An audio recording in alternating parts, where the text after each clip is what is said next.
Olaf is going to be picked up on this one. Any kind of CC will not be valuable because Olaf with a Ragnarok can just cleanse all of that for himself. And when you're in a meta so heavily focused around big AoE CCs, Olaf is very valuable and always going to be extremely good to have on your team composition.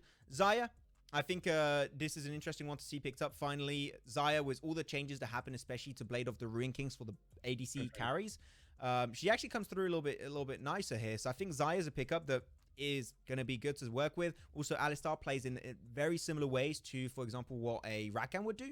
So the synergy between those two champions is really strong.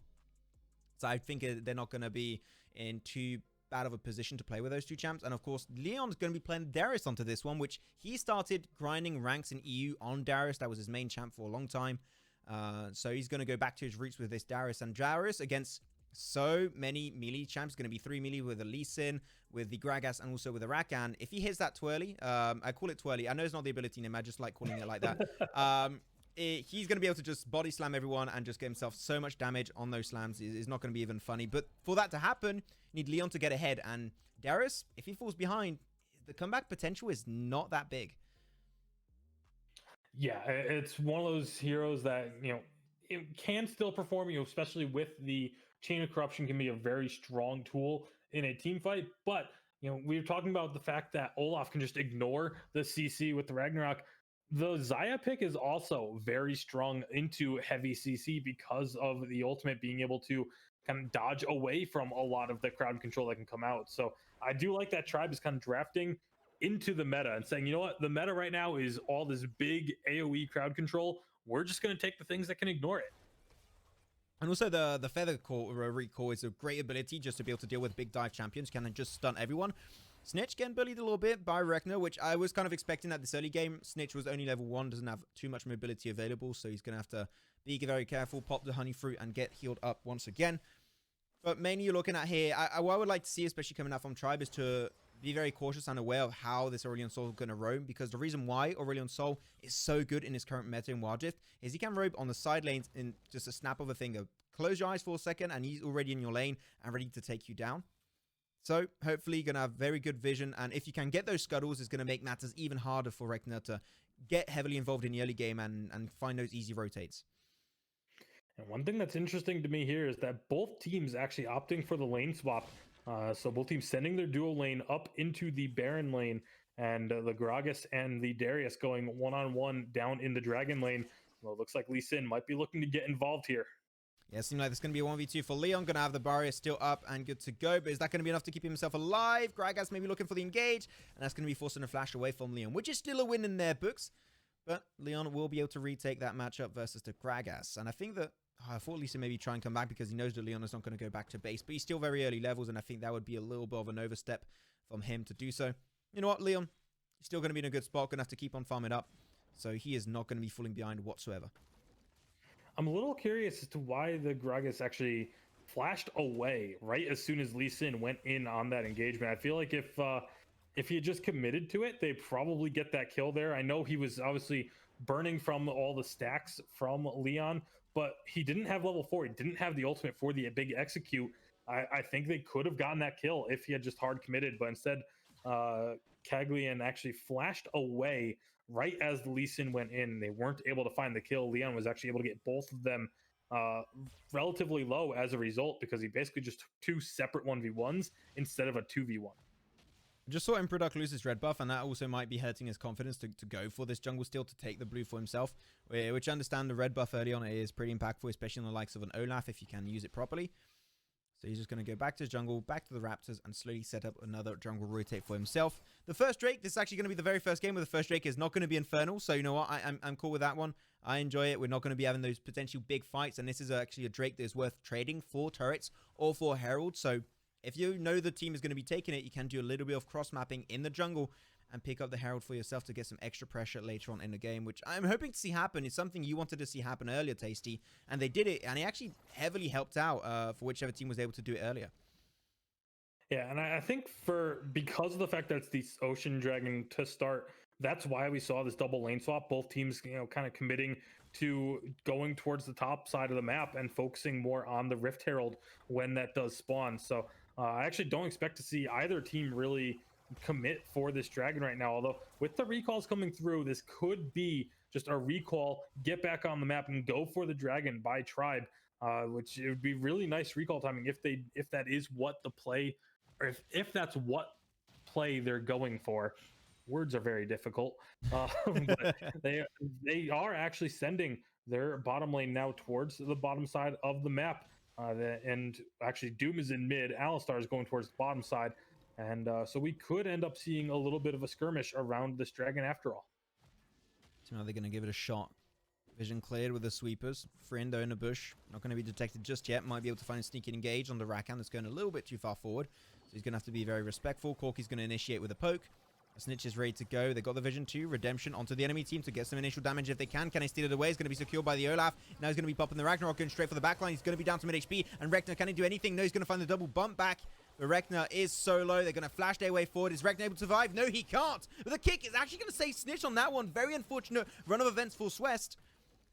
And that is going to be the first blood going away of Tribe. But man, that kick, that's a feels bad man for Swest.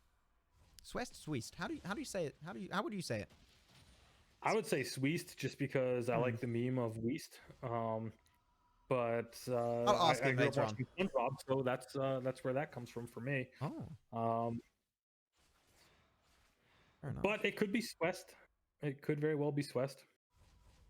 That's one that, yeah, we'll definitely have to reach out to the player, find out how they want that name pronounced. This is very deep analysis we're diving into. This is the real thing that matter in Wild Rift the most. How do you say thy player name? Once we sorted that one out, now we can actually talk about the game. So going back to actually, with what just happened on that fight, again, just the positioning by Tribe, recalling a little bit before their opponents did in the Baron lane, so that they could get the priority position on the dragon. Just really smart play position wise. You can pull the dragon out of the pit, make it that much harder to steal.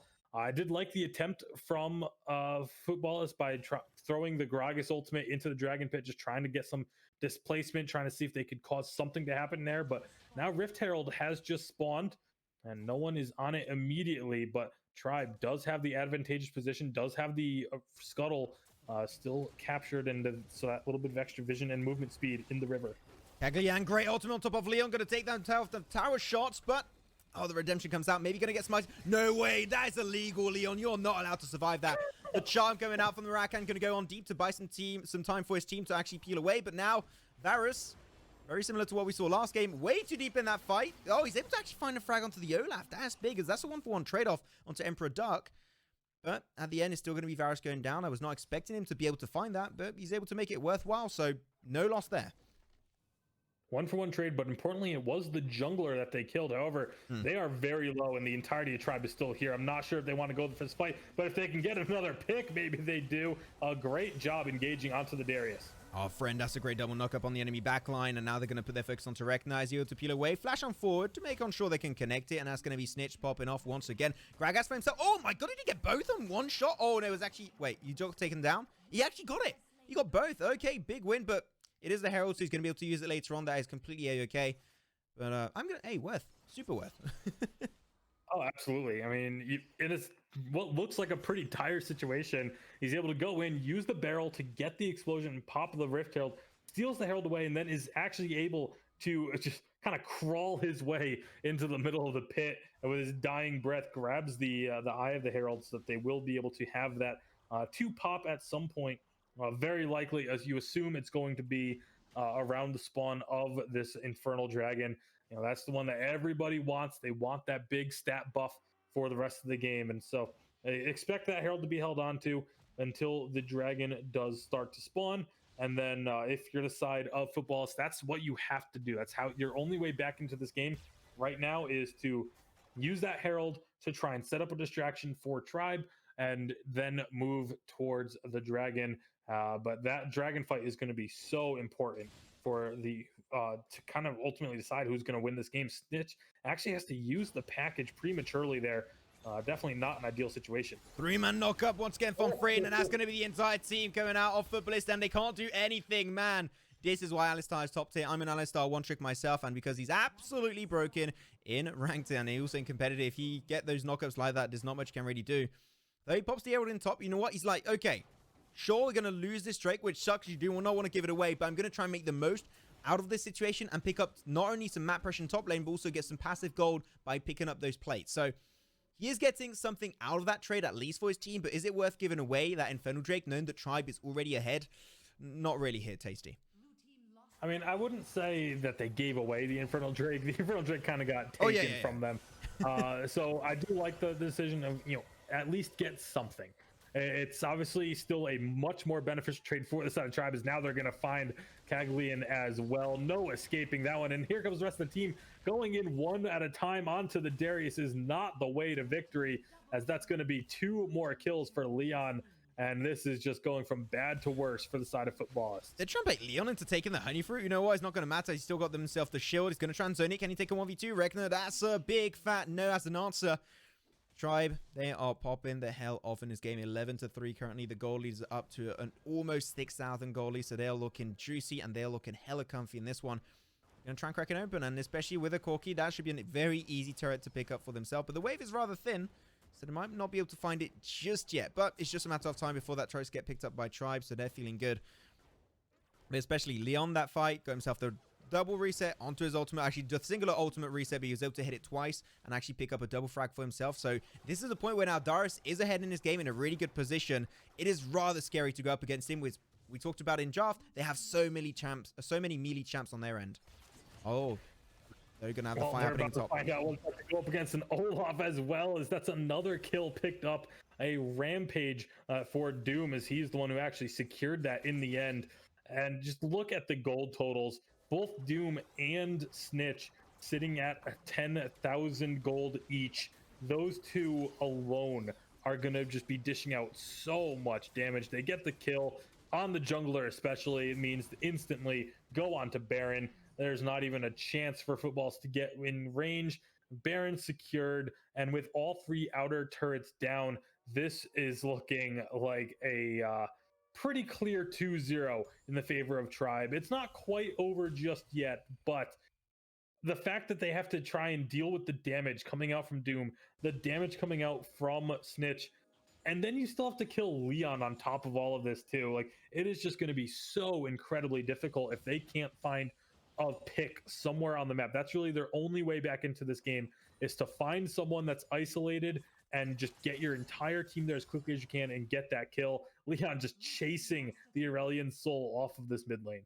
And they currently had a 2-2-1 split currently happening because they got those Baron buffs. They want to shove the lanes in as far as they possibly can, which I think is a good idea. They want to try and make it so only the base is going to be the safe spot for the rest of Futbolist. Going for the grab. And that might just be a dead Caglian. He's going to try and make it far away. Unstoppable, used up. He's going to be the Ragnarok for the Olaf, popped away. Not going to be available for the next fight. But despite all of that currently happening, it will be a one-on-one trade. Swiss goes down and so does Snitch. But really, it doesn't matter too much. They still got the 2 GAs down on Leon and also on Emperor Duck. So they are feeling rather confident with those 2 items still being up. The Feather Recall could be a big one coming out from Doom, and he hits it. That's going to be a huge root coming out from him. And now they go for the re-engage. Leon finds a reset. And he's able to hit himself a double slam. Is there much that Futbolist can do? Not really, as the inhib turret goes down in the top side. What a nice Feather Recall from Doom. That just made the entire fight so much easier for Tribe to take. Yeah, and you said it was a 1-for-1, but if you watched the Snitch fight, it was actually Snitch was 1v3 and still got a kill. So that is not a true 1-for-1 trade. Yes, both teams got a kill, but the situations where those kills happened were very, very different. And Tribe was able to get that base turret down. So that is going to be super minions now spawning in the Baron lane. The Cloud Dragon is up and the Cloud Dragon is down, just like that. 3 dragons go in the way of Tribe, and now they're looking to just end this game. It did the kick on top of Friend, but unfortunately he is an Alistar. Unbreakable will, you pop it up, and the chance of you dying and getting bested, I would say pretty slim, especially it is already close to level 3. It's Friend. There you go, going for the dive. That's going to be a really good chain corruption from the Varus, but it's just not going to be buying them too much time. They're not able to find any picks off of that ultimate, as this tower is going to be bare, but they're not going to push it, as especially Regnar's there, going to get the Celestial Expansion, pushing away the members of Tribe. And now the next Drake is going to be coming up is going to be this Soul Drake. So if they're able to get it once again, that's going to be a flawless Drake game from Tribe happening once more. Yeah, and I mean, I'll give credit to Futbolist. They are doing things the right way for playing from behind. You know, when the dragon came up and the super minions were already going to be spawning in the Baron lane, they pushed those minions out. They knew they weren't going to be able to contest the Drake, so they took the time to push those minions out as far away from their base as they could, so that it would take that much longer for the supers to reach them, so that they have that little bit of extra time to kind of prepare and try and set their defense. You know, when they lost out on the Dragon Wall, they had the Rift Herald. They went and made the play to drop the Rift Herald up top, get as much out of that situation as they could. You know, they saw that Corki was isolated in the bottom lane, so they all collapsed and got that kill there. They're doing the right things. Unfortunately, Tribe is just too far ahead, and they're not able to really do anything with these plays. As once again, Tribe is going all in, Doom dominating with a double kill. 7-0 and 8 for Doom this game. Oh, Leon just going to be flashing on forward too, making things look so easy for Tribe. But really, Doom was the MVP of that game in my eyes. Those feather recalls were just clutch every single time. And that's going to be Alistar, a little bit greedy. He's tanky, but not enough to tank up the fountain. But it doesn't really matter at the end. He's just having some fun and playing with his food, as that's going to be not only the game going the way of Tribe. This is right now, yes, just because it's the two teams that have won. But I'm actually very interested to see actually our next matchup of the day. Ooh. And the winner of this next matchup, I think, might be one of those teams that could surprise some people, because it's, again, a lot of unknowns coming in